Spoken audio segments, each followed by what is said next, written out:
Dear Mr. Michel Tosto, on behalf of the Economics and Trade Mission, Embassy of Israel in Vietnam, thank you for speaking with us today.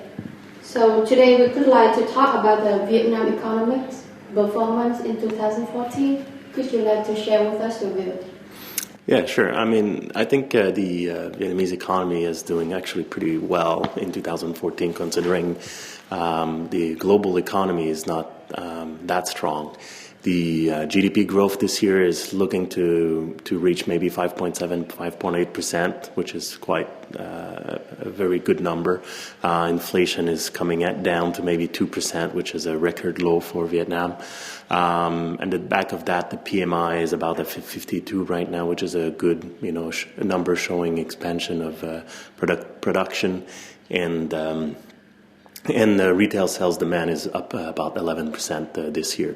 So all the economic numbers are looking rather good for Vietnam, and on the back of very strong exports. And what's generating these exports is a lot of foreign companies establishing themselves in Vietnam and using Vietnam as a base for to produce and to export globally. What do you think about 2015? I think 2015 will continue to be a very strong year for Vietnam. Just look at the amount of FDI that was committed and disbursed in 2014, which is about $12 billion, which is a very high number, one of the records, and most of that money goes into manufacturing, which shows that very likely Vietnam will continue to do very well in terms of exports. And with the very low inflation, we expect interest rates to come down even further, and that will definitely help the economy of Vietnam to grow even further. So we're quite bullish and quite positive on the economy in 2015. What are the main challenges of the economy we'll face in 2015? I think the main challenges will be global growth. If global growth really slows down, then that could make it a little bit harder for Vietnam to grow as fast as it would like to. Obviously, the U.S. right now is doing very well, but Japan and Europe is not doing that well. So that represents a risk for Vietnam. The other risk is relates to, how can I say, the reform of SOEs and state-owned enterprises, which is ongoing, and there's a lot of privatization coming in 2015, although delays are happen quite often, so that could also means lesser growth if there's less privatization. What are the advantages and disadvantages of foreign investor in Vietnam?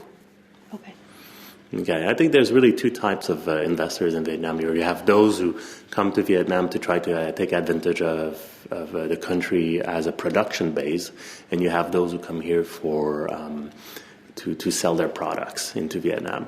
If you look at those who come to Vietnam to establish a production base, they come to Vietnam, of course, labor is cheaper, but also you can get land at very good prices. You can get tax incentives, especially in high-tech industries.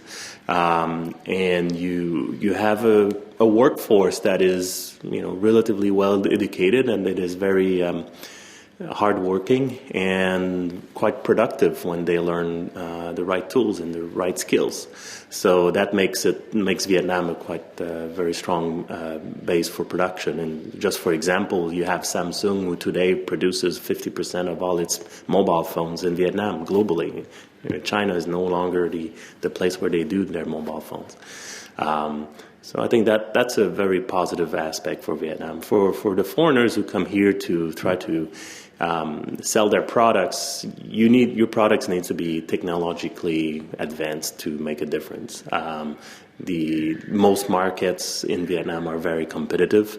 The Vietnamese are very, very strong entrepreneurs. So you need to have a lot of patience, and you need to have a product or a service that the Vietnamese need that they can't find within Vietnam, which is possible. Definitely, Vietnamese need foreign technology and foreign skills.